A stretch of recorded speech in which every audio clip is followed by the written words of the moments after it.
I love you. Gusto ko po kayo. Gustong gusto. Lalo mo ako pinasasabik sa mga sinasabi mo. I love you too, iho. Mami, baka naman pwede po na mapaligaya ko kayo at matuloy natin. Sabik na po ako sa inyo. Gustong gusto ko na rin.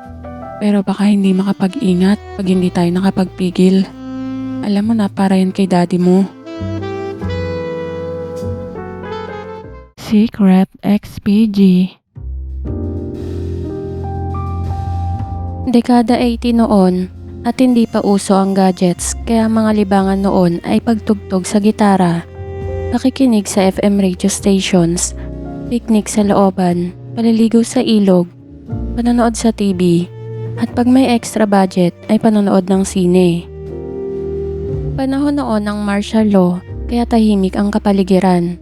Limitado ang tsansa na makabasa ng mga malalokong magazines na kinahihiligan ng kalalakihan. Palihim sa newsstand ang pagbebenta kagaya ng bedtime stories. Pag nakahiram sa barkada ay patago na iuuwi sa bahay para hindi makita ng parents at mga kapatid, at halos magdamag na titignan ang pictures at pag hindi nakatiis ay magsasarili pa. Taong 1980 nang nauso ang Betamax, nakalimitan ay uwi ng mga galing sa abroad. Majority sa beta tapes ay XPG, kaya luwa ang mga mata namin sa magdamag na panonood. Marami kaming natutunan sa mga video kung paano ang paraan sa pagpapaligaya. Kakaiba ang naging epekto sa amin nang mapanood ang Palabas 1. Noon lang kami nakapanood ng kakaibang tema. Sa aking saloobin ay pwede palang magpaligaya ang kagaya kong binatilyo sa babae na may edad. Kakaiba ang kiliting dulot sa aking kalamnan. Karamihan sa mga napanood namin at nabasang magazines ay bata ang babae, 18 to 25. Ang paborito kong artista noon ay mahigit 40 anyos at matanda ng 20 anyos sa lalaking katabi. Ang iba naman, bukod sa temang mga may edad na babae at boy ligaya, ang kumiliti sa kanila sa pagpapaligaya ng mag-ina. Para sa akin ay hindi maganda ang mag-ina. Imposibleng mangyari at hindi dapat pangarapin. Mas naging imahinasyon ko ang mga may edad na babae at batang lalaki na magkarelasyon. May gana pala sa ligaya ang may edad na babae at pwede pala patulan ng kagaya ko. Meron palang mga may edad na babae ang kanais-nais pa rin ang alindog. Maganda pa rin ang forma ng magagandang hinaharap. Naging araw-araw ang oras ko sa sarili sa pag-iisip sa paborito kong artistang babae at pinapangarap na makakita din ako sa aktwal ng kagaya niya. Naging pangarap ko rin si ex-First Lady na noon ay nasa early 50s. Naganap ako sa magazine stands ng mga litrato niya na litaw at binibili ko ang mga magazine kahit nalipasan na. Ini-imagine ko ang itsura niya. Maputi ang medyo chubby na katawan at may magandang hinaharap. Naging isipan ko rin siya tuwing may oras ako. Grabe talaga ang epekto sa akin ng Palabas 1. Nagustuhan ko talaga na makakita ng magagandang babae na may edad.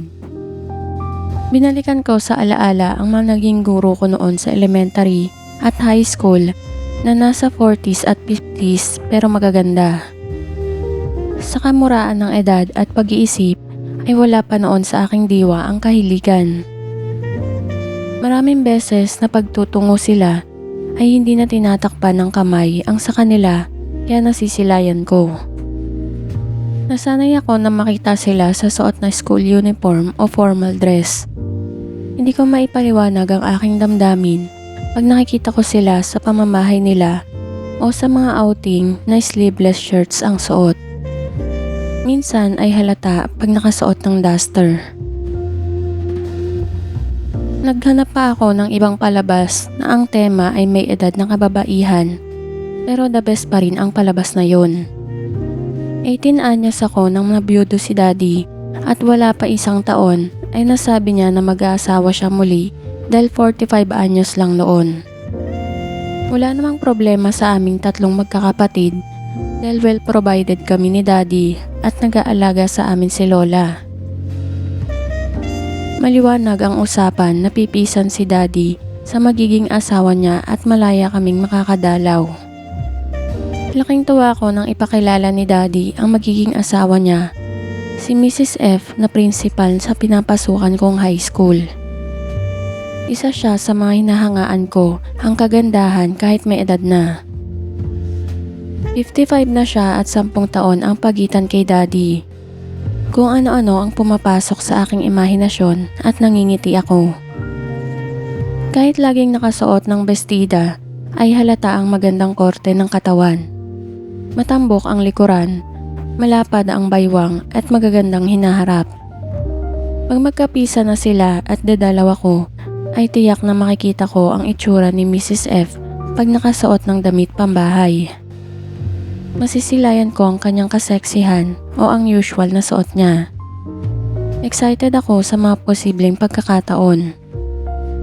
Simple lang ang civil wedding nila at iilan kami sa attendees.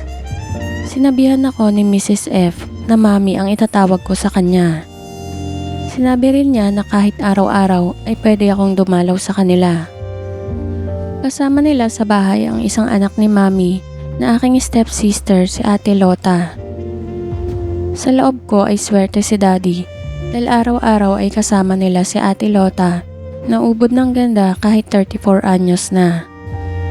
Si Iman ang asawa niya at 4 ang anak. 14 anyos ang panganay nila na dalagita at maganda rin. Sa minsan pagdalaw ko ay nawili at ginanahan ako na maging madalas ang pagbisita ko sa kanila. Mahigit 1 buwan na silang nagsasama nang naisipan kong dumalaw sa kanila. Ako ang nabigla na sa pagsalubong ni Mami ay bagong paligo siya at sleeveless shirt ang suot na litaw na. Paglapit ko sa kanya para magmano ay niyakap agad ako at humalik sa aking pisngi na malapit sa mga labi ko. Grabe ang init na gumapang sa aking kalamnan pero hindi ako nagpahalata. Sa pagkayakap ni Mami ay langhap na langhap ko ang halimuyak ng kabanguhan niya at damang-dama ko ang lambot ng yakap niya sa akin. Mahusay makisama si Mami at ipinaramdam at pinakita na very much welcome ako sa tahanan niya. Masaya ang aming kwentuhan at magaling siyang magdala ng usapan. Marahil dala ng pagiging teacher at principal. Pero meron ding mga kaberdehan ang ilan niyang mga kwento. Medyo sensitive pero ganun agad kapanatag ang loob niya sa akin kahit unang pagkakataon lang na nagkaharap kami at nagkakwentuhan. Tiwala agad at kampante sa akin si Mami. Tuwang-tuwa sa akin dahil ayon sa kanya ay younger version ako ni Daddy. Matindi at naging guro pala ni Daddy si Mami noon sa high school bago pa naging principal.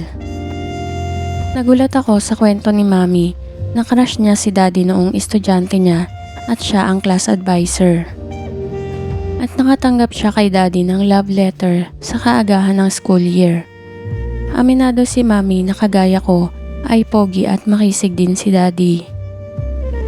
Hindi raw siya nagpahalata ng damdamin niya kay Daddy bukod sa estudyante niya at bata sa kanya ng 10 taon ay may asawa siya. Pero naantig ang loob niya sa love letter ni Daddy.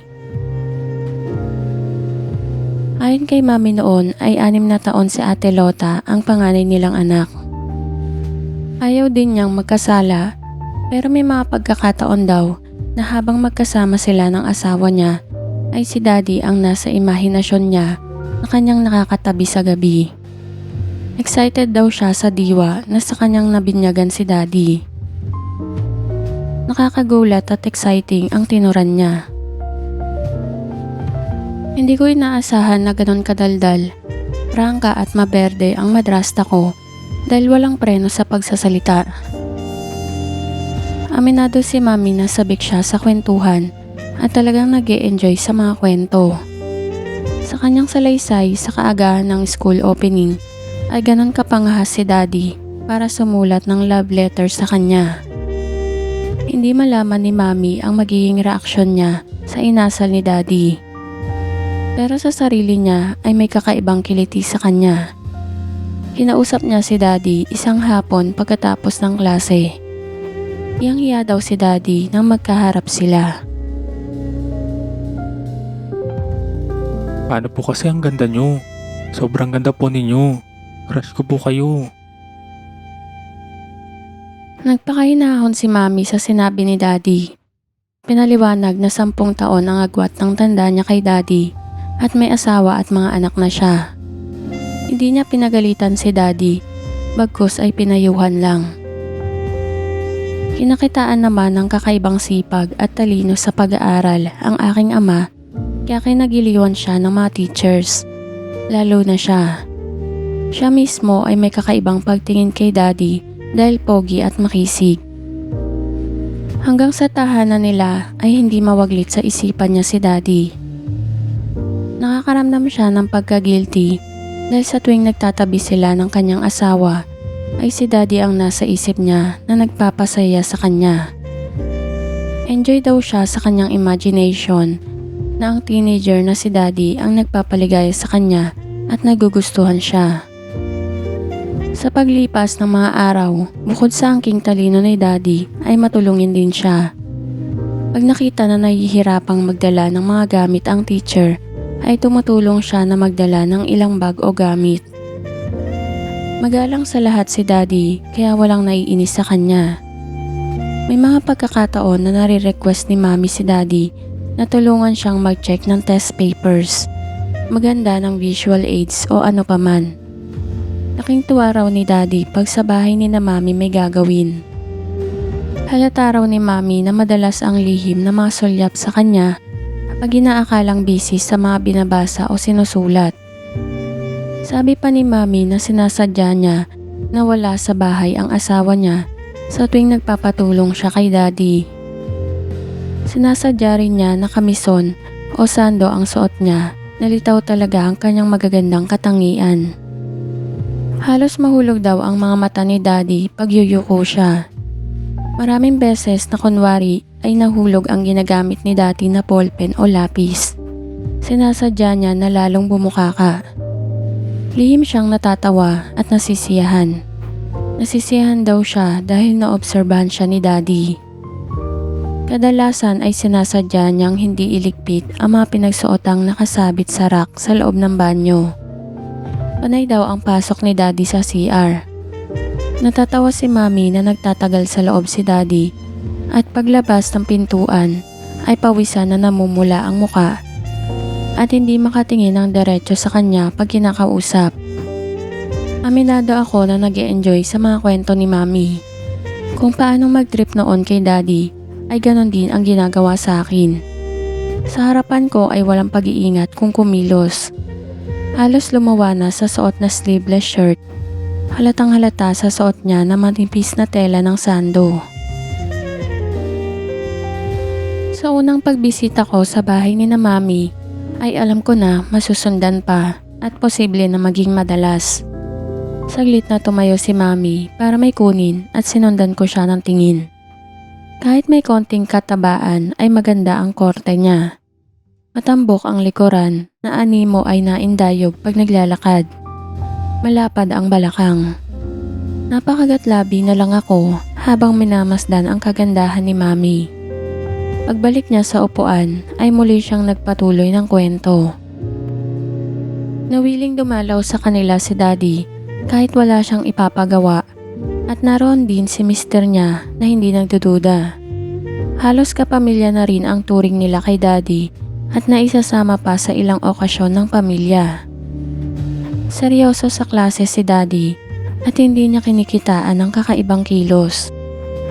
Bago mag-uwian ay tatanong kay Mami kung may ipadadala ito pa uwi sa bahay. Very caring din ito dahil tatanungin niya si Mami kung may dinadamdam na sakit pag napansin niya na medyo matamlay. May kaberdehan din minsan ang sagot ni Mami. Pinoyat na naman ako kagabi ni Mister. Nakadalawa siya. Sabay silang magtatawanan. Hindi na bahira ng kahiligan at kasalanan ang pagiging malapit ni na Daddy at Mommy. Hanggang sa mag-college si Daddy ay hindi nagbago ang mabuti nilang pagsasamahan. Halos sabay silang nabalo at nang muling magtapat ng pag-ibig niya si Daddy ay hindi na siya nagdalawang isip at pumayag na siya na magpakasal sila. Natawa si Daddy na ako ay nakadalaw at nasundan pa ng maraming beses. Hindi naman sinasaway ni Daddy si Mommy sa sexing pananamit niya pag nadalaw ako sa kanila. Akala ni Daddy ay wala pa akong malay sa kahiligan. Hindi ako nagpapahalata na tinitingnan ko ang kagandahan ni Mommy. Ganon din si Mommy na hindi nagdududa sa akin at walang pag-iingat kumilos. Busog na busog ang mga mata ko sa alindog ni Mommy. Minsan ay hindi sinasadya ng pagkakataon na napadaan ako sa school ni Mommy at nang natanaw ako ay isinabay na ako pa uwi sa kanila. Tinulungan ko siya na dalhin ang ilang bagay na dala niya. Nag-offer ako na magmaneho sa kanyang kotse na ikinatuwa niya. Pagkaupo sa loob ay bumaling siya sa akin at hinalikan ako sa pisngi. Sa pagkabigla ni Mommy ay hinalikan ko rin siya sa kanyang pisngi at biglang namula ang magandang mukha niya. Wala naman siyang nasabi sa ginawa ko at nagpatuloy sa pagkukwento habang nasa biyahe kami.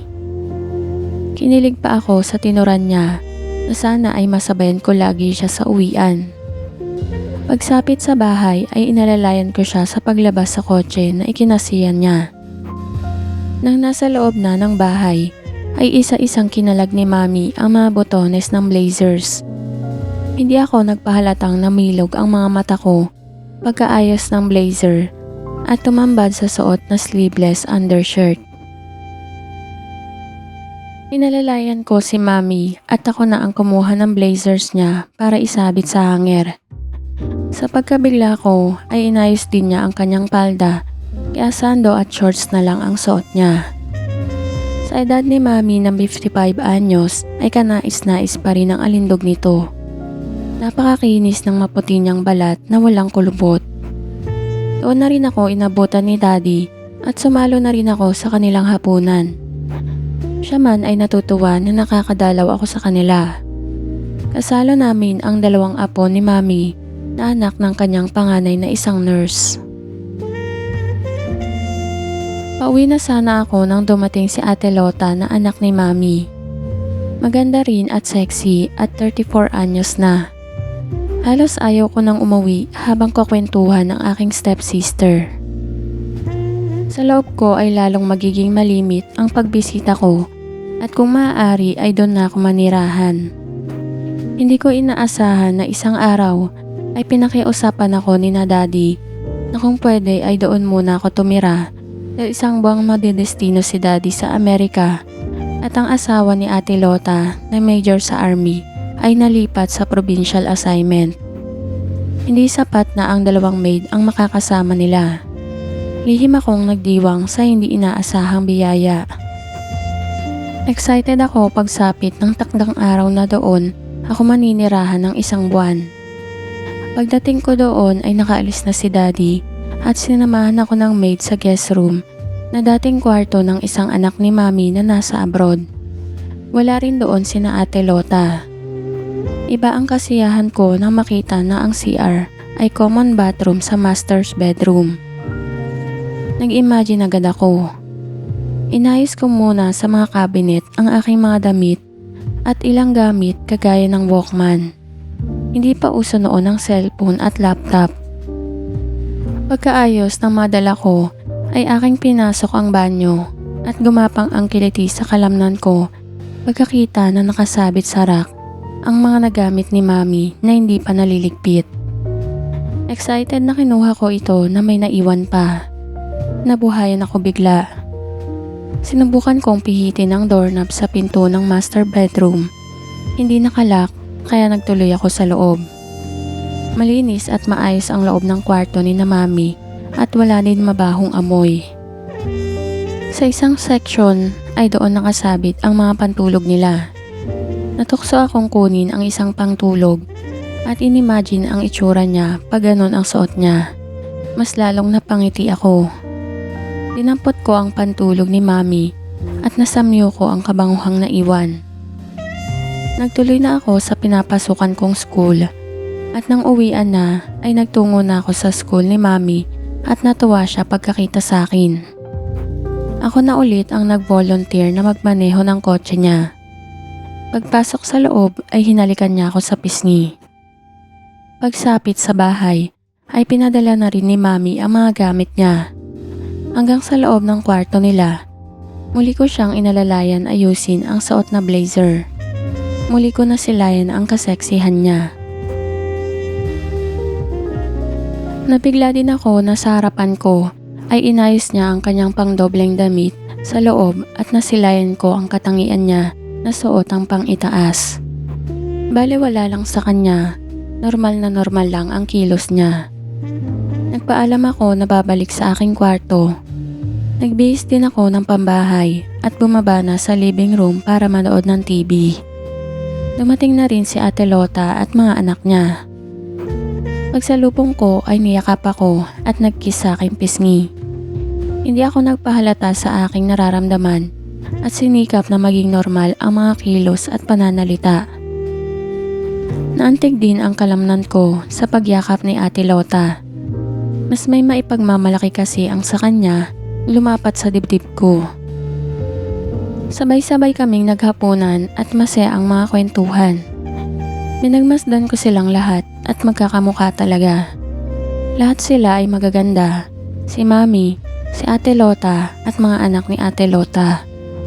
Pagkatapos maghapunan ay bumalik na ako sa kwarto upang mag-aral ng mga lesson sa school. Ika-10 lang ng gabi ay napakatahimik na at narinig ko ang paglagaslas ng tubig mula sa dutsa. Alam ko na si Mami ang naliligo. Inintay ko itong matapos at ako naman ang pumasok para maligo. Naiwan doon ang kabanguhan ng sabon na ginamit ni Mami. Nag-init ang kalamnan ko pagkakita sa pinagamitan ni Mami. Nakatulog agad ako paghiga. Kagaya ng mga naunang mga kwento dito ay merong misteryong nagaganap sa magdamag. Naalimpungatan ako sa pagbukas ng pinto ng banyo. Lumabas doon si Mami at dumiretso ng higa sa tabi ko. Nagparamdam ako na gising at sinabi niya na takot siyang magsolo. Sa malamlam na ilaw ng lampshade ay napaka-sexy ni Mami sa suot na pangtulog. Magkatabi kaming natulog ni Mami at langhap ko ang kabanguhan niya. Ginampian ko lang siya ng halik sa noo at sa ilong pero wala na siyang reaksyon. Nagising ako sa alangang oras ng madaling araw para umihi. Magandang tanawin ang dulot ni Mami. Sa pagkakahiga ni Mami ay nakataas ang mga braso at nakalilis pataas ang laylayan ng pantulog. Natulala na lang ako habang minamasdan ang magandang itsura niya. Hinamutan ko na lang siya at muli akong bumalik ng tulog. Inabukasan, una akong nagising at bumangon na rin si Mami at tumalik pa sa pisngi ko. Mahigpit ang bilin na huwag ko ipagsasabi na natulog siya sa tabi ko at lumabas na siya sa pinto ng banyo. Parang walang anumang naganap at walang ipinagkakaduda sa mga kilos namin. Sa school ay laman ng kokote ko ang alindog ni Mami na aking nasilayan. Hindi muna ako umuwi ng maaga dahil nag-aya ang katropa ko na paunoorin ulit sa Betamax ang Palabas 1. Kahit ilan ulit na panoorin ay hindi kami nagsasawa sa video. Hanggang ngayon ay kakaiba pa rin ang tema ng Palabas 1. Bukod sa may edad na mga babae at batang lalaki ang magkasama, ay pinagrabe pa ng temang palabas na nagdulot ng kakaibang kiliti. Hindi nakatiis ang iba naming classmate dahil sinasabayan nila ang magagandang eksena. Tahimik na sa bahay nang makauwi ako at nasa kanya-kanya ng kwarto ang lahat. Naantig na naman ang kalamnan ko pagpasok sa banyo dahil naiwan muli ni Mami sa rack ang ginamit nito. Pagka-shower ay muli akong nag-aral at nang matutulog na ako ay biglang bumukas ang pinto ng banyo at lumabas si Mami. Nagsabi na tatabi ulit sa akin pagtulog. Bago pa ako nakasagot ay katabi ko na siya sa paghiga. Nakakabaliw ang kabanguhan niya at ang itsura niya sa suot na pangtulog na halos wala na sa aking paningin. Naalimpungatan ako nang yumakap sa akin si Mami at ang hita niya ay ipinatong sa hita ko. Lumakas ang kabog ng dibdib ko. Nakatulugan ko na ang pakiramdam ng nag-e-enjoy at nabubuhayan. Muling nagbilin si Mami na huwag ikukwento na nagtatabi kami sa pagtulog. Muling naulit ang ganong eksena kinabukasan at sa ilang araw pa na sumunod. Minsan bago matulog ay hinahalikan niya ako sa magkabilang pisngi. Paghiga niya ay ako naman ang humarap sa kanya. Hinalikan ko siya sa noo. Ilang beses sa ibabaw ng mga mata at napasinghap siya. Masarap ah. Ang nasabi sa mahinang titig. Dahan-dahan na pumasada ako ng halik sa kanyang ilong pababa sa nguso. Nakasubo ka na bang humalik sa labi? Tanong sa akin. Umiling ako, siya na rin ang nag-umpisa at kinabig ang batok ko at naghinang ang mga labi namin. Para akong kinukuryente at nanginig ang kalamnan ko sa paglapat ng mga labi namin. Mainit at malambot ang mga labi niya at mabango ang hininga niya. First time ko na nakahalik sa labi. Matindi pala ang saya, lalo na at kasing husay niya. Bagito man ako ay madali akong natuto sa pamamaraan niya. Namumungay ang mga mata niya habang magkalapat ang mga labi namin. Grabe ang pakiramdam na ang saya ng aming halikan. Paulit-ulit at patagal ng patagal at halos ayaw ko nang matapos ang gabi. Siya na rin ang bumitiw at natulog na muling nakayakap sa akin. Kinabukasan ay muling nagbilin na walang dapat makakaalam ng naganap sa amin. Naulit pa ang maganda naming halikan tuwing magkatabi na kami sa aking higaan. Kinasasabikan ko na ang pagsapit ng gabi upang maangking muli ang kanyang mga labi. At ganoon din siya, halos sugutin ko ang oras upang mapabilis ang pagsapit ng gabi. Minsan matapos ang mainit at matagal na halikan ay kinausap niya ako at nagtanong.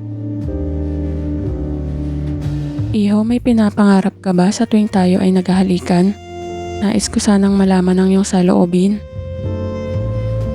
Hindi agad ako nakasagot sa tanong niya sa kung ano ang pangarap ko sa tuwing nagkakatabi kami. Nakangiti lang siya habang hinihintay ang tugon ko. Nagkaroon din ako ng tiyempo na sagutin. Sa totoo po, ay sobra po akong nasisiyahan sa ating halikan. Sana po kahit ganitong oras ay malikan kita. Basta may magandang pagkakataon. Muling napangiti sa tinuran ko si Mami. Delikado kasi sa araw at baka merong makakita sa atin ay tiyak na magiging gulo. Kaya dito na lang tayo. Ang sabi niya, muling naghintay ng tugon ko si Mami. Lagi po kayo ang nag-uumpisa. Baka naman po pwede ako naman ang pumursunada. Nayaman ako sa inyo, sana po kahit minsan ay pareho po tayong ganito ang suot na magkayakap. Biglang namula ang magandang mukha ni Mami na parang nabigla sa sinabi ko. Naku, nasobrahan ka yata. Baka tuluyan tayo hindi makagawa ng tama sa nais mo. Tigilan mo na ang pangarap mo at nagiging hindi maganda na ang ginagawa mo. Ang tanging nasabi niya at bumangon siya at nagtungo na sa kwarto niya. Nakadama ako ng hiya sa aking sarili dahil naging mapusok at mapangas na ako. Kinabukasan ay hindi na sumabay sa amin si Mami na mag-breakfast. Pagbaba mula sa kwarto niya ay walang kaimik-imik sa akin. Ganon ang nangyari sa mga sumunod na 3 araw. Wala kaming kibuan at hindi na rin siya lumipat sa aking kwarto. Abang nakahiga ay binabalik-balikan ko ang mga araw na kami ay masasayang nagtatabi. Napakahilig niya at talatang sabik na sabik. Nagtaka lang ako sa biglang pagbabago ng kanyang mood. Kahit ako ay nakasando at nakasuot ng pangtulog, si Mami ay damang-dama ko. Alam ko na mas magaan ang pakiramdam pagkapwa ganito habang kami ay magkayakap. Grabe ang pananabik ko at nagiinit ng husto ang aking pakiramdam. Nagtungo ako sa banyo at nag-shower upang kahit paano ay maibsan ang nadarama kong init. Pero lalo akong nag-init nang makita ko na naman ang gamit niya na nakasabit sa rack. Hindi ako nakatiis. Kaya sarap sa pakiramdam matapos ang lahat. Ibinalik ko sa rack at nagtuyo na ako ng katawan. Nakapagsuot na ako ng damit nang biglang bumukas ang pinto sa room ni na Mami at bumungad siya. Ito ba ang nais mong yakapin? Ang tanong niya, hindi ako nakasagot at para akong naging estatwa sa pagkakatayo habang pinagmamasdan siya. Siya na ang lumapit sa akin at niyakap ako. Ilang sandali pa ay magkalapat na ang aming mga katawan na parehong nagiinit at naglapat din ang mga labi namin. Napakatindi ng saya na kayakap ang aking pinapangarap na babae. Bumulong ako sa kanya. Baka naman pwede po na makita ko ng malapitan. Napakaganda ng kanyang tanawin na nakahiga sa kama. Halos mawala ako sa katinoan habang pinagmamasdan ko siya. Sige lang, magsawa ang mga mata mo. Pero wag na wag mo nga hawakan. Ang pabirong panunukso niya. Umupo ako sa gilid ng kama na abot kamay lamang siya. Busog ng busog ang mga mata ko sa kanyang kagandahan. Oh, sabi mo ay nais mo makita to. Ang mapang-asar na tanong nito na nakangisi. Pumesto na ako. Walang kakurap-kurap ang mga mata ko. Wala na isang dangkal ang layo ng mukha ko sa kanya. Nais ko sanang hawakan, pero baka siya magalit at hindi na ako makaulit. Sige lang, magsawa ka na. Pagmasdan yan, habang hindi pa umuwi si daddy mo. Halos ayaw kong mawala sa aking paningin, pero nag-aya na siyang matulog at umakyat na ako sa kama. Pagtabi ko sa kanya ay humarap siya sa akin at yumakap. Muling nagdikit ang mga katawan namin at kapwa nagbabaga na yata sa init. Bumulong siya. Pumwesto ka. Mula sa tagilid naming yakapan ay pumihit na ako sa kanyang harapan. Pakiramdam ko ay nakalutang sa langit nang magsanib muli. Hinatak niya ang aking batok at muling naghinang ang nagbabaga naming mga labi. Kay lambot at init ng katawan niya. Ang saya naman. Sana'y lagi tayong ganito. Magpakasawa tayo ng gusto. Natulog kami na yakap ko siya mula sa likuran. Mahimbing ang tulog namin. Aminado ako sa aking sarili na nakonsensya ako ng husto. Maaga akong nagising at napansin ko si Mami na hindi nagkumot kaya tambad sa aking mga mata at lalong nagdala sa nadarama ko. Kay saya ni Mami pagbangon at pakanta-kanta pa habang may ginagawa. Kahit sa breakfast ay panay ang mga nakaw na kindat sa akin, bagay na hindi napapansin ni Ate Lota at mga anak niya. Muli kong pinagmasdan si Mami. Napakaganda talaga niya at hawig na hawig kay Charito Solis. Naalala ko ang mga pelikula niya, kagaya ng Mrs. Teresa Abad, Ako Po si Bing. Walang katapusang tag-araw at init, at nasundan pa ng palabaswan. Kinagabihan, kagaya ng aking pinananabigan, maganap ay muling lumipat sa aking kwarto si Mami at bago humiga ay nag-ayos siya sa harapan ko ng pangtulog. Nagyakapan kami hanggang sa utusan ako na tumabi sa kanya at naulit ang nakasanayan. I love you. Gusto ko po kayo. Gustong gusto. Lalo mo ako pinasasabik sa mga sinasabi mo. I love you too, iho. Mami, baka naman pwede po na mapaligaya ko kayo at matuloy natin. Sabik na po ako sa inyo. ang nasambit ko sa kalagitnaan ng seremonyas namin. Gustong gusto ko na rin. Pero baka hindi makapag-ingat pag hindi tayo nakapagpigil. Alam mo na, para yan kay daddy mo. Ang sambit niya, wala na akong sinabi. At lalong humigpit ang pagkakayakap niya sa akin. Huwag ka magmadali at solong-solo natin ang mundo. Ang wika niya, nagpasasa na ako sa matagal ko ng pinanggigigilan. Biglang nagtawa si Mami nang makita niya ang sekreto ko. Nakalimot ako, hindi dapat niya nakita. Iho, hindi ka pa pala binata. Supot ka pa pala. Nawala ang pagkabuhay ko at nagtungo ako sa banyo. Tukso pa rin at nakakainit ng dugo na makita ang itsura niya sa suot na pangtulog. Challenge sa akin na mapasa akin siya ng tuluyan. Naisipan ko magpabinyag na at doon ko naisipan ng stepsister ko na isang nurse. Noon ay kahanga-hanga rin ang alindog niya kahit 34 anyos na. Isang araw ay pasikreto na kinausap siya at napahagalpak ng tawa nang malaman na bagito pa rin ako sa edad na 18 anyos. Sinabi niya na siya mismo ay kayang mabinyagan. Basta magtiwala lang ako sa kanya at tinuruan ako ng paghahanda. Kakatapos lang noon ng first semester at summertime na. Sumapit ang day off niya na kaming dalawa lang ang nasa bahay. Doon namin isinagawa ang operasyon sa kanilang kwarto. Walang kahiya-hiya na humiga ako sa kama niya at inayos ko na ang suot ko. Napun ako na napaka-sexy ni Ate Lota sa suot na sando. Nanlaki ang mga mata niya pagkakita sa akin. Tol, hindi pa galit to pero may maipagmamalaki na. Halos kalahati lang nito ang sa asawa ko.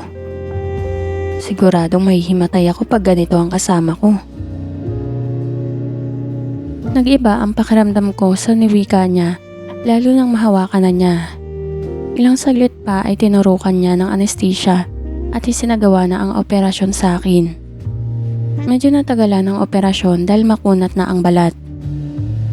Ingat na ingat ang aking stepsister sa opera sa akin at tumutulo na ang pawis niya. Pero habang isinasagawa niya ang opera, ay nagpepiesta ang mga mata ko sa tanawin niyang pinagmamalaki. Nagtagubilin siya pagkatapos ng opera na siya mismo ang maglilinis at magpapalit ng bandages. Hindi ko sinabi kay Mami na ako ang nagpa-opera at si Ate Lota ang nagsagawa. Nililinisan ni Ate Lota ang sugat at pinapalitan ng bandages sa umaga at sa gabi. Hindi maiwasan na hindi nabuhayan dahil sa lambot ng palad ng aking stepsister na minsan ay minamasahe. Dagdag pa ang itsura niya sa suot na kamison o sando. Nahayaan lang ako ng aking stepsister na magpiesta ang mga mata ko. Madali namang natuyo ang sugat ng pinag-opera pero hindi tumigil sa paggagamot si Ate Lota at pagpapalit ng bandages hanggang hindi tuluyang natuyo. Grabe ang stepsister ko. Kaya niyang humarap sa akin na gano'n ang suot. Kaya hindi mapigilan na hindi ako mabuhayan at natatawa lang pag tumatayo habang nilalanggas niya. Kahit tuyo na ang sugat ay lagi pa rin niya sinusuri. Minsan ay humiling na masahihin niya at hindi ako nakatanggi. Malambot at mainit ang palad ni Ate Lota kaya lalong nabubuhayan. Ang dahan-dahang paghimas niya ay naging padasal na at naligayahan ako. Nagbilin siya na sekreto namin ang ginawa niya. Tuwa raw niya na nakaranas ng katulad sa akin. Sa pagkabigla ko ay hinalikan niya ng 3 beses ito bago lumabas sa kwarto. Naulit pa ng ilang beses ang kahibangan ni Ate Lota at nasabihan ko huwag na siyang mahiya at gawin ang higit pa sa nais niya. Tumanggi siya at hindi na naulit ang pinananabigan ko na pagmasahe niya. Isang gabi na alam ko naliligo si Mami ay sinubukan kong pihitin ang doorknob ng banyo at hindi nakalak. Nagulat siya na nagsasabon pero hindi magawang magsalita paglapit ko. Mami, tignan mo. Binata na po ako. Bago siya nakasagot ay niyakap ko siya at sabik din siya. Ako na ang nagpatuloy ng kanyang ginagawa. Pagkatuyo ay hinila ko na siya sa aking kwarto. Unang gabing magkasama lang ang naganap sa amin ng aking stepmother at hindi na ulit kami nagkatabi mula nang bumalik na si Daddy. Third year ako noon sa nursing nang sabihin ng aking madrasta na merong paraan para makarating sa Amerika pag nakatapos ako ng nursing. Noon, early 80s ay pahirapan na makapasok sa hospital ang graduate ng nursing at ang pagpunta sa Amerika ay isang malaking chance dahil in demand doon ang nurses. Fiancé visa ang pinakamadaling paraan dahil mahirap kumuha ng tourist visa. Meron daw babayaran na isang Pinay na diborsyada na willing tumulong. Ang siste ay magsusulatan ko no ng love letters para patunayan na kami ay tunay na magkasintahan. Ganun daw ang prueba para mapaniwala ang immigration. Napapayag naman ako dahil pangarap ko talaga ang makarating sa Amerika. Wala namang binigay na idea na info ng babae, basta nagsimula kaming nagkasulatan. Ang drama ay dito sa Pilipinas kami nagkagustuhan nang minsang umuwi siya. Nagsimula at nagpatuloy ang palitan namin ng love letters na sa loob ng 1 taon mahigit ay nagkasulatan kami buwan-buwan. Nang malapit na ang graduation namin ay umusad na ang proseso ng petisyon. Tiyempo naman na nakuha ko na ang diploma at transcript of records sa college. Ang kasunduan ay doon kami magpapakasal sa Amerika ilang araw pagdating ko doon. Pagkatapos ng kasalan ay ibibigay ni Daddy ang $20,000 at kanya-kanya na kaming uwian at makalipas ang 1 taon ay mag-divorce na kami. Nakausap na rin ni Daddy ang pinsan niya na titirahan ko. 1 linggo bago ako umalis ay sinabi ni Mami ang details ng babae. 2 beses na diborsyada sa mga naging asawang Amerikano. May 4 na anak at 57 anyos na. Bata ng 2 years kay Mami. Napawawa ko pagkakita ng picture niya dahil napakaganda rin. Sa loob ko, sana ay magsama muna kami ng 1 araw bago magpaalaman. Medyo nahulaan yata ni Mami ang nasa isip ko. May laman ang biro niya nang sabihin niya. Nakatabi mo na ako kahit 1 gabi lang. Kung sakali ay kakayanin mo rin siyang paligayahin. Kung sakali na humiling siya ng honeymoon. Aminado ako na makakasubok din siya sa'yo ng napakasarap na ligaya. Dugtong pa ni Mami. 3 taon na rin ang nakalipas sa first and last time na nagkatabi tayo. Imitado na lang tayo. Baka gusto mo ulit na magkasubukan para meron kang practice. Sa totoo lang ay gusto ko na ulit magpaligaya sa'yo. Pinisil niya ang palad ko sabay kindat. Gumapang biglang kiliti sa akin sa narinig ko. Ilang araw din kasi na out of town si Daddy at ang tukso ay kumakaway.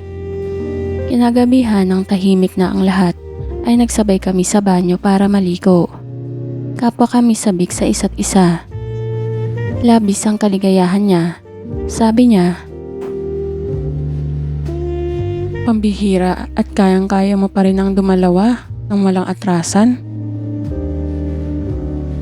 nasundan pa gabi-gabi habang wala pa si Daddy. Mabuti na raw na may pabaon siya sa akin. Bago pumunta sa Amerika, ay praktisado na ako sa mga posibleng maganap sa pagtatagpo namin ni Miss Sandra.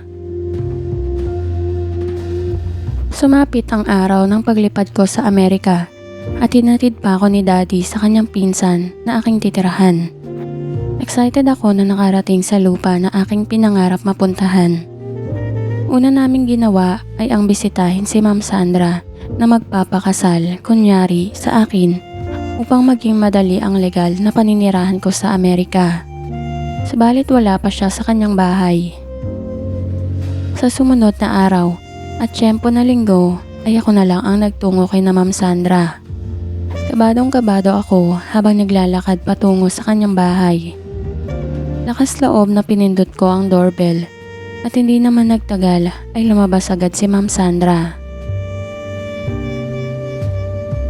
Good morning po, ma'am. Ang pagbati ko. Ikaw ba si... Tanong agad niya, nakangiti na tumango ako. Dali-dali na binuksan agad ang gate at pinapasok ako. Pagpasok sa bahay ay niyakap niya ako at tinalikan sa magkabilang pisngi.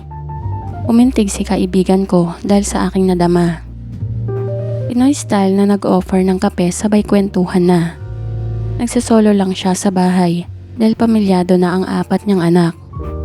Sinabi rin na ang panganay na anak ay anak sa pagkadalaga. Naanakan siya ng pamilyado na. Ang dalawa ay anak sa unang asawa na Kano at ang bunso ay sa ikalawang asawang Kano. Naikwento rin ang hospital na pinapasukan niya bilang nurse at sa tuwa ko ay tutulungan niya ako na makapasok doon. Lihim akong nagdiriwang dahil makakasama ko siya sa trabaho at posible sa iba pa.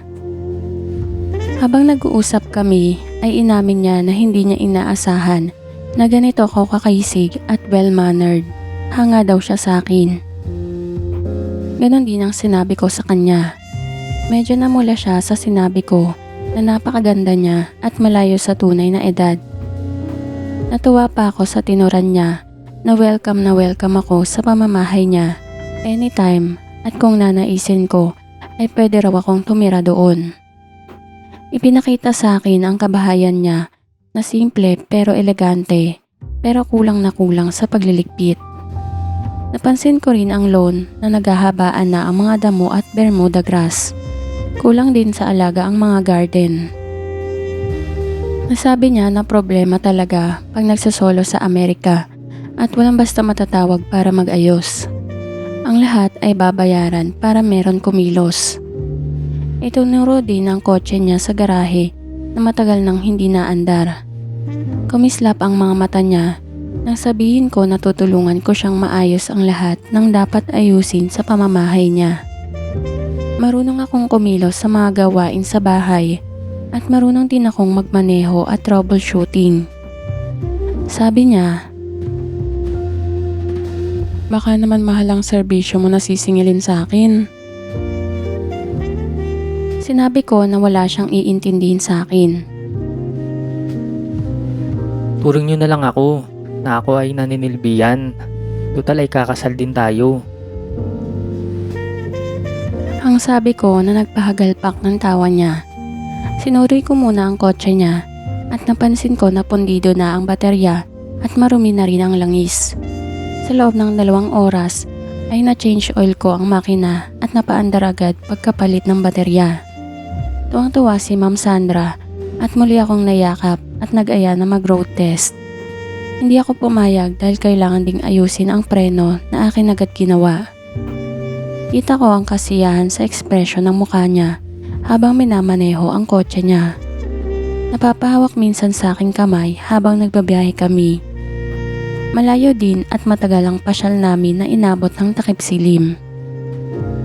Pinakain muna ako bago umalis at nagsabi ako na trimming ng Bermuda grass sa garden niya ang isusunod ko. Nang magpaalam ako ay dumampi ang labi niya sa aking mga labi. Natuwa naman si Daddy at si Tito pagbalik ko. Sa aming kwentuhan ay problema talaga sa Amerika na wala agad matatawag na tao sa mga oras ng pangangailangan at per oras ang bayad sa tao. Maaga akong gumising at nagtungo agad kina Ma'am Sandra na inabutan ko na nakaporma na ang kotse. Muli kong nadama ang kalambutan niya nang yakapin ako. Ibinigay sa akin ang susi ng bahay at umalis na siya. Nagtungo agad ako sa bodega at inilabas ang lawn mower. Saglit lang ang trim down na ang Bermuda grass. Binunot ko rin ang mga ligaw na damo at inayos ang flowering plants. Pumasok na ako sa loob ng bahay at napuna ko agad ang mga damit at pinagamitan niya na kailangang labhan at isinalang agad sa washing machine. Pinalitan ko rin ang bedsheet at kumot sabay salang ng mga pinalitan. Mahirap talaga ang solong katawan sa Amerika dahil wala agad basta dadamay sa emergency. Iniligpit ko rin ang mga nakakalat na bagay at inilagay sa garbage bin ang mga dapat ibasura. Sa huli ay nilampaso ko ang flooring at pinakintab. Nangiti ako sa aking sarili, pwede na pala akong maging DH. Pagkatapos na may ayos ang magulong pamamahay ni Ma'am Sandra, ay bumalik na ako sa bahay ni Tio at marami-rami kaming kwentuhan. Mahirap na masarap ang buhay sa Amerika. Problema na rin pag nagsosolo at walang basta matatawag sa mga oras ng emergencies. Natuwa naman siya sa aking ginawa. Bentahe talaga pag maraming alam gawin dahil hindi kawawa later on. Pasalamat ko sa aking parents na sa murang edad ko ay na-train na sa maraming gawain. Nalimutan kong hingin kay Ma'am Sandra ang telephone number niya. Wala pa kasi noong Facebook. Kinabukasan ay inagahan ko ang pagpunta sa kanila. Bagong paligo si Ma'am Sandra nang dumating ako doon at nakatapis lang ng towel. Tuwang-tuwa sa akin pagdating at sobrang nagpapasalamat sa mga ginawa ko sa pamamahay niya. Sa tuwa ay niyakap ako ng mahigpit at kapwa kami nabigla nang sabayan niya ng halik sa aking mga labi. Pero halata na sinadya niyang tagalan at kapwa kami nag-enjoy. Pareho kaming natawa sa naganap pero nanatiling nakayakap siya sa akin. Nang humalagpos ng yakap ay hindi sinasadyang nahulog sa sahig ang towel at ganap kong nasilayan ang kagandahan niya. Tumalikod na lang ako at nagtungo sa kwarto si Madam Sandra para magbihis. Nagpasalamat sa marami kong nagawa at aminado siya na ganun kahirap ang magsolo sa Amerika. Sinabi niya ang petsa ng aming kasal at nabigla ako sa tinuran niya na hindi niya kailangan ang pera na ibibigay sana sa kanya para sa aming fixed marriage at wala akong pipirmahan na prenuptial agreement. Magaan daw ang loob niya sa akin kaya lalakarin ang aking application sa hospital nila para makapagtrabaho na. Nag-offer siya na kung gusto ko ay pwede ako sa bahay niya manirahan at babayaran ako sa extra trabaho na gagawin sa pamamahay niya. Lumakas ang kaba ng aking dibdib sa sinabi ni Ma'am Sandra at lihim na natuwa. Ako Ma'am Sandra, sa laki ng aking utang na loob, hindi ako maniningil sa mga gusto niya na ipagawa sa akin. Napangiti siya at sinabihan ako. Don't call me Ma'am Sandra. Just call me Mami Sandra or plain Mami. Nakasakay na siya sa kotse at paalis na pero tinawag ako at pinalapit sa kanya at muli akong hinalikan sa labi. Pakiramdam ko ay kinukuryente dahil kakaiba na ang halik niya. Hindi niya kinuha sa akin ang duplicate key at ibinigay lang ang phone number sa bahay at sa hospital. Pagbalik ko kay na Tiyong ay tumulong na rin ako sa mga gawain doon. Natuwa si Tiyong dahil nailigpit at binasura ko ang ilang kalat. Pagkatapos sa loob ng bahay ay mahabang Bermuda grass salon ang pinarap ko gamit ang mower. Natuwa ako na pinawisan kahit malamig ang klima. Naupo muna ako sa swing at pumasok sa kokote ko ang alindog ni Mami Sandra na aking nasilayan, nakaasam-asam pa rin. Mas maganda siya sa aking stepmother sa lahat ng anggulo. Dama ko pa rin ang mabangong hininga niya at malambot at mainit na labi. Habang nakaupo ako sa swing ay may tumawag sa akin na nasa kabilang bakod. Hey young man, can I ask some favor? I need someone to help me cut the grass here in my garden. Bumalikwas ako ng tayo at nilapitan ang tumawag sa akin. Kapitbahay ni Tio na Amerikana. Sa tansya ko ay 45 anyos at kagaya ng katawan ni Regine Tolentino ang alindog.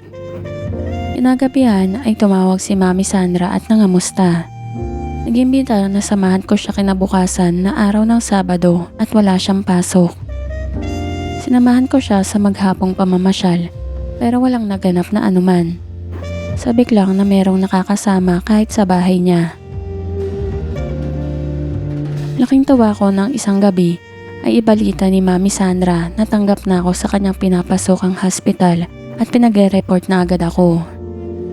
Kinabukasan ay nag-report na ako para sa processing ng aking mga papeles at ilang araw lang ay nagsimula na akong pumasok sa hospital at magkasama pa kami ni Mami Sandra.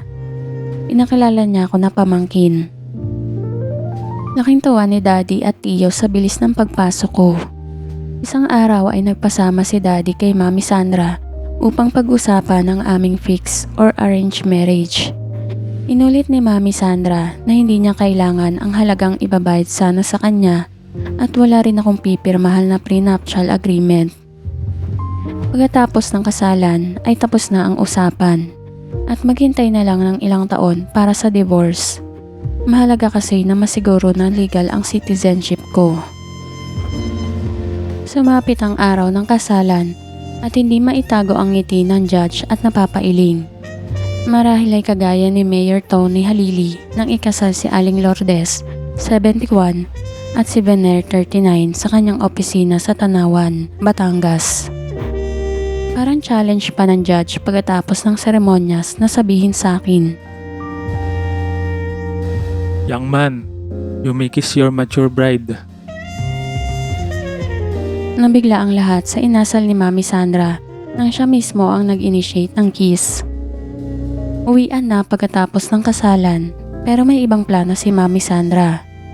Sinabi kina Daddy na kailangan ay pumasok pa rin kami sa hospital. Under time daw kami dahil sa kasalan. Ang totoo ay nais ni Mami Sandra na magkasarilinan kami. Hindi kami sa hospital dumiretso kundi sa isang hotel.